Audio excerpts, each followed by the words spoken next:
You were asking what the columns mean. So this is what I purchased at. This is what it's currently at. This is the 1% stop loss. When I'm actively using the system or trading, these will populate here, which will tell me what my current profit and loss is.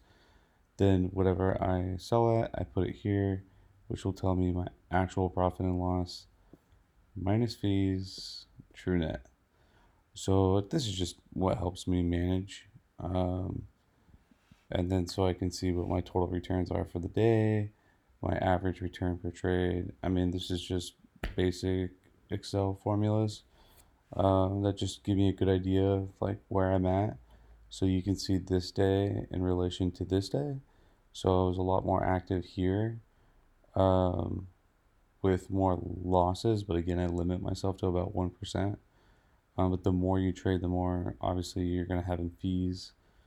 So I traded twice as much yesterday, so I had twice as many fees, although I had less gain.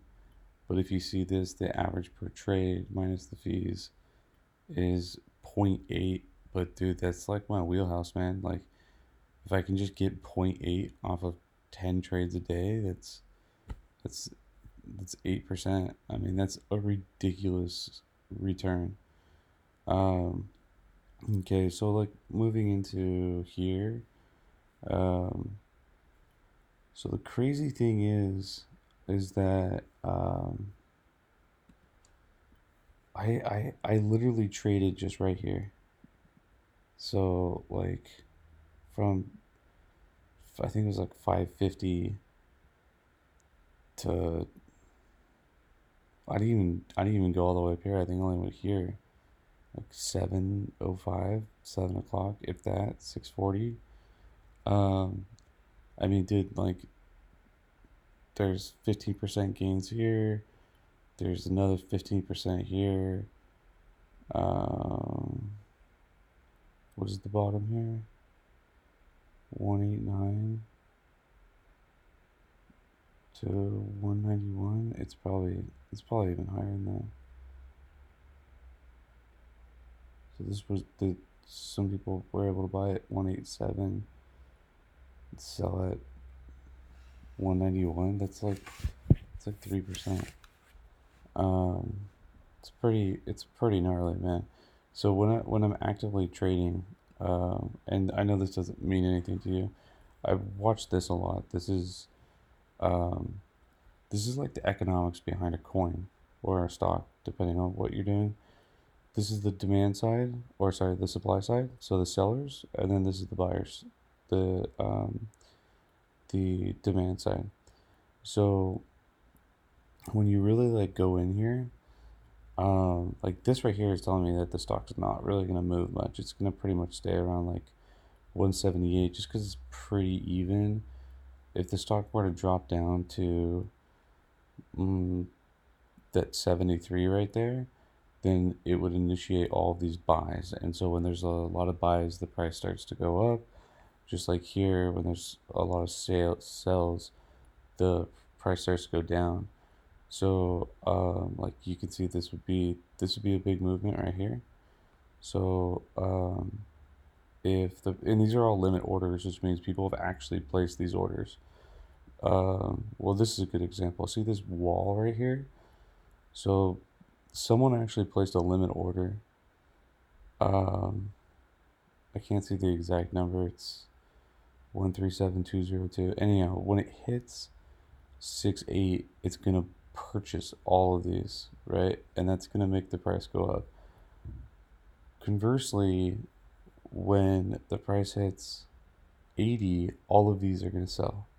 And here, when the price hits 79, all of these are gonna sell.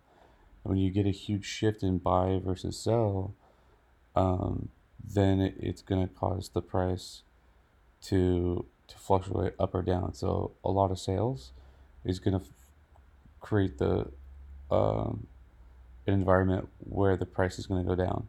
So I just monitor this and see like where the limit orders are.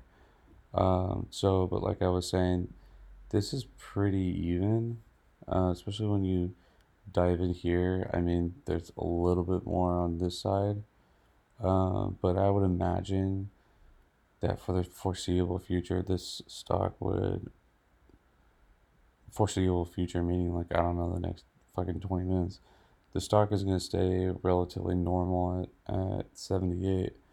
And then when we pull out here, or let's do the candlestick.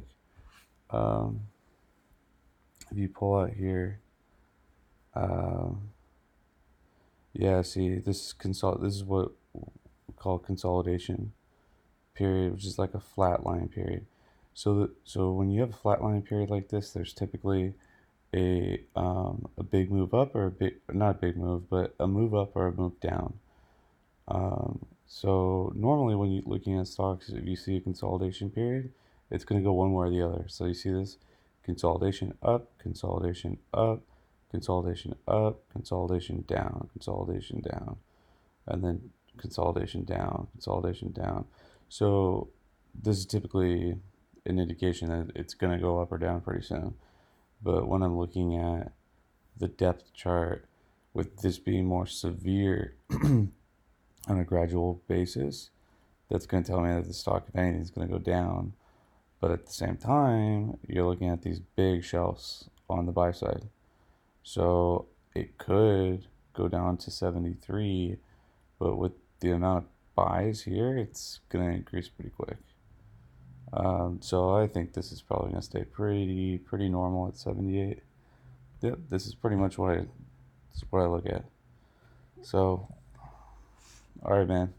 Um, I'm like really getting into this. So, I mean, if this is something that you want to get into as well, I'm not really saying that I want to do this all day, but I definitely want to take these strategies and build like a series of bots to play different coins or different stocks. But we'll see. Only because I have the resources to do it. Um, cool.